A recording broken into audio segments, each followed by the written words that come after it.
Yeah. Kubbiin keenya ni guddata, garuu badi basii hin tuqu. Akkuma galaana keessa sabaabi fi dhugumaan nu hafuura gurguddaa. Akkuma galaana keessa kubbiin keenya ni guddata, dachaasni keenya ilmi jiraacha didda. Akkuma galaana keessa kubbiin keenya ni guddata, dachaasni keenya ilmi jiraacha didda. Karentii keessatti fayyadin dhangala'aa liqimfamuu, jeequmsa keessa badni irra dhugaa fi soba tuqamuu. Garaan bakka cabsinu hin jiru, jireenyi ba'a ulfaatadha. Gammachuun hin kusaddu, dhugaan immoo qorradha. Akka waan abdii kutannaa irratti sarfin guunitti, akkasitti dalga kanaa yaabbanna, isaaf ni bohaara. Guyyaan tokkoon obombulitti timaa, dhuguma dhagahama namni dhimma sababa lafa. Siinaa keenya darbe yeroo kufaa gaasaa, jinniiwwan qabsoo ishiinu gurraacha akkasaa. Onne kana irratti madaa qabadiiru,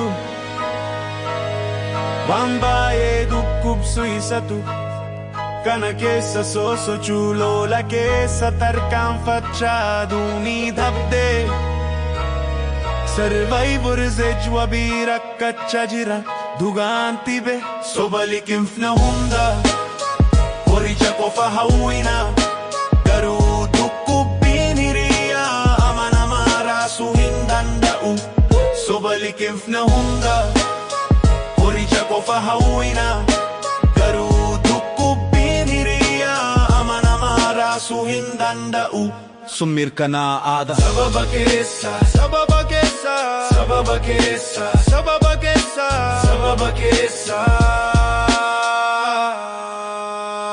Kanaaf iyina ifa tokko raachuuf yaala, garuu gaaddidduun itti fufaa mormi kana hin injifannu. Gad fageenii qabsuu keessa kaanii ibiddaa, addunyaan badi hamaa garuu nu jajjabeessa.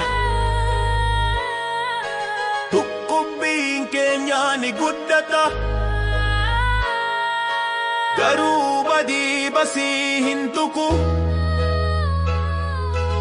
Akkuma galaana keessa sabaabi fi dhugumaan nu hafuura gurguddaa. Soba liqimfna hunda, qoricha qofa hawwina, garuu dhukkubbiin hiriyaa amanamaa raasuu hin danda'u.